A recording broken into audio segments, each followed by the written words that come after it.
நம்ம தமிழரோட உணவுல தொன்று தொட்டு இடம்பெறும் முக்கியமான கீரைகள்ல முருங்கைக்கீரை ஒண்ணுன்னு சொல்லலாங்க. எப்படி வாழை மரத்தோட பாகங்கள்ல நிறைய மருத்துவ பலன்கள் இருக்கோ அந்த மாதிரி முருங்கை மரத்தோட எல்லா பாகங்கள்லயுமே நிறைய மருத்துவ பலன்கள் இருக்கு. முருங்கைக்கீரை ஒரு சிறந்த ஆற்றலை தரக்கூடிய கீரையா இருக்கிறது மட்டும் இல்லாம அதிகப்படியான சத்துக்களையும் கொண்டிருக்கு. இந்த கீரையில vitamin A, vitamin C, vitamin B6, potassium, folate, calcium, magnesium, பாஸ்பரஸ்னு இது எண்ணற்ற சத்துக்கள் அடங்கியிருக்கு. ஒரே கீரையில இவ்வளவு சத்துக்கள் இருக்கே, அப்புறம் இதை நம்ம உணவுல சேர்த்துக்கிட்டோம்னா என்ன நன்மைகள் கிடைக்கும்? வாங்க அதை இந்த வீடியோ மூலமா நம்ம தெரிஞ்சுக்கலாம். முருங்கைக்கீரையில அதிகமான நார்ச்சத்தும் ஆன்டி ஆக்சிடென்ட்டும் இருக்கு. இது நம்ம உடம்புல தங்கியிருக்க கெட்ட கொழுப்புகளை கரைக்குமா, அது மட்டும் இல்லாம ரத்தத்துல இருக்க சர்க்கரையோட அளவை குறைச்சு கெட்ட கொழுப்புகளையும் எரிக்குது. முக்கியமா சொல்லணும்னா முருங்கைக்கீரையில குறைந்த கலோரிகள் மட்டும் தாங்க இருக்கு. சோ இது நம்ம அளவோட எடுத்துக்கிட்டாலே போதும், அதிகமான கொழுப்பு கரைச்சு நம்ம உடல் எடையை ஃபிட்டா வச்சிருக்கோம். முருங்கைக்கீரையை நம்ம உணவுல சேர்த்து சாப்பிட்டோம்னு வச்சுக்கோங்களேன், முகப்பருக்களை எதிர்த்து போராடும். ஆமாங்க, முருங்கைக்கீரையை நம்ம உணவுல சேர்த்துக்கிறதுனால நம்ம சருமத்தை நல்லா சுத்தமா வச்சுக்கிறது மட்டும் இல்லாம நம்ம சருமத்துக்கு நல்ல புது பொலிவையும் கொடுக்குது.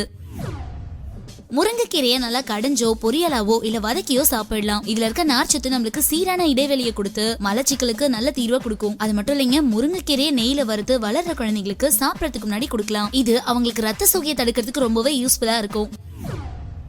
வாரத்துல ஒரு முறையாவது நம்ம முருங்கைக்கீரையை சாப்பிட்டோம்னு வச்சுக்கோங்களேன், அதுல இருக்க சத்துக்கள் சாப்பிட்ட உடனே நம்ம உடலுக்கு ஆற்றலை கொடுக்கும். அதுலயும் இரும்பு சத்தும் மெக்னீசியமும் இருக்கிறதுனால நம்ம உடல்ல இருக்க களைப்பையும் சோர்வையும் நீக்கி நம்மள நல்லா ஃப்ரெஷ்ஷா வச்சிருக்கும்.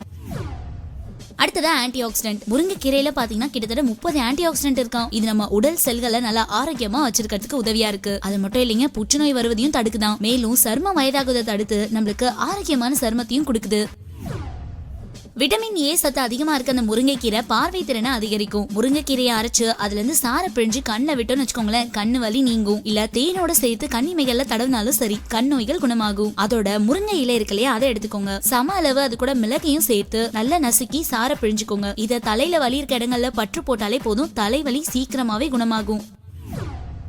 முருங்கைக்கீரையில பாத்தீங்கன்னா அஸ்கோரபிக் அமிலம் இருக்கு. இது சரியான அளவுல இருக்கிறதுனால இன்சுலின் சுரப்புக்கு ரொம்பவே உதவியா இருக்குன்னு சொல்லலாம். சோ டயபெட்டிஸ் வருவதற்கான வாய்ப்பு ரொம்பவே கம்மியா இருக்குங்க. அப்போ உங்க உணவுல தாராளமா முருங்கைக்கீரையை சேர்த்துக்கலாம். முருங்கைக்கீரையில இருக்க சத்துக்கள் நம்ம மூளையை நல்லா ஆரோக்கியமா வச்சிருக்கிறதுக்கு உதவியா இருக்குங்க. அதுலயும் விட்டமின் சி பாத்தீங்கன்னா நம்ம நரம்பு மண்டலத்தை நல்லா பாதுகாப்பா வச்சிருக்கு. விட்டமின் இ சத்து அல்சைமர் நோய் வராம தடுக்குது. ஆக மொத்தத்துல நம்ம இதை உணவுல சேர்த்து சாப்பிட்டோம்னா நம்ம மூளையை நல்லா ஸ்ட்ராங்கா பாதுகாப்பா வச்சிருக்கோம். என்ன ஃப்ரெண்ட்ஸ், இந்த வீடியோ பார்த்ததுக்கு அப்புறம் முருங்கைக்கீரையை பிடிக்காதவங்க கூட கண்டிப்பா உணவுல முருங்கைக்கீரையை சேர்த்துப்பீங்கன்னு நினைக்கிறேன். சோ வாரத்துக்கு 2 முறையாவது மிஸ் பண்ணாம சேர்த்துக்கோங்க. ஆனா நைட் டைம்ல சாப்பிடுறத மட்டும் தவிர்க்க பாருங்க. பட் இந்த வீடியோ நிறைய பேருக்கு ஷேர் பண்ணலாம். இந்த மாதிரி இன்னும் இன்ட்ரெஸ்டிங்கான வீடியோட நெக்ஸ்ட் டைம் நான் உங்களை மீட் பண்றேன்.